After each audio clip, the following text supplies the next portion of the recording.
It's that time of year. It's that goal planning, goal setting time of year where a lot of real estate agents, a lot of real estate businesses start thinking about the next year. We start thinking about 2024. We start thinking about setting goals.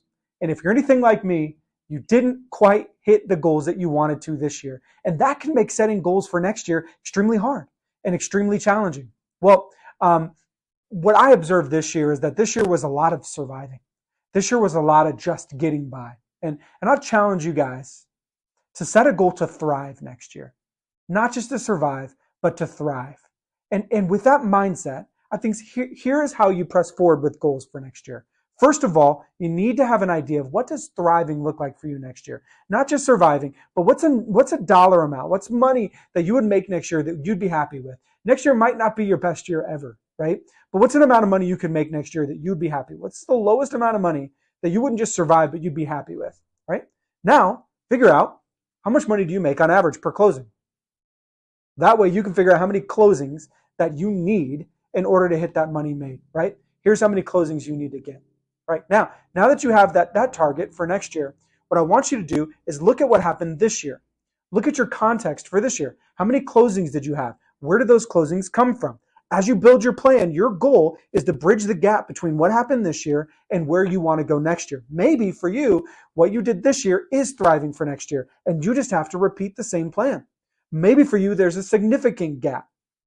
If there's a significant gap, then break it down by lead generation sources. Well, how many closings did I have with my sphere, and how many closings am I planning to have in my sphere next year? How many closings did I have from open houses, and how many this year? And how many closings am I planning to have from open houses next year? Or online leads, or cold calling, or agent referral. Inevitably, some of your pillars you might not need much progress in next year. For example, if I close 12 sphere deals this year, I may bank on 12 sphere deals next year, but I might need to increase my deals from prospecting or from open houses. Break your overall goal down into different lead generation pillars and decide what areas can you just simply run it back and not change much. But what areas do you need to change a lot? Do you need to focus? Hopefully where you're going to settle, and this is my encouragement, is that you settle on what is the one thing that if you make sure that it happens next year, all your other goals will fall into place. What I've realized for me personally is that me and my business, we're weak at prospecting.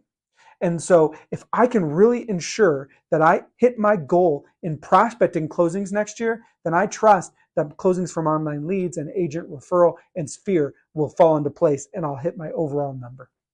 So as you're thinking about your goals for next year, think about your Thrive number, look at your context from this year, and your goal is to bridge the gap. Bridge the gap by breaking down your closing goal by lead generation pillar, and ideally break it down to the one thing you need to focus on next year to make sure you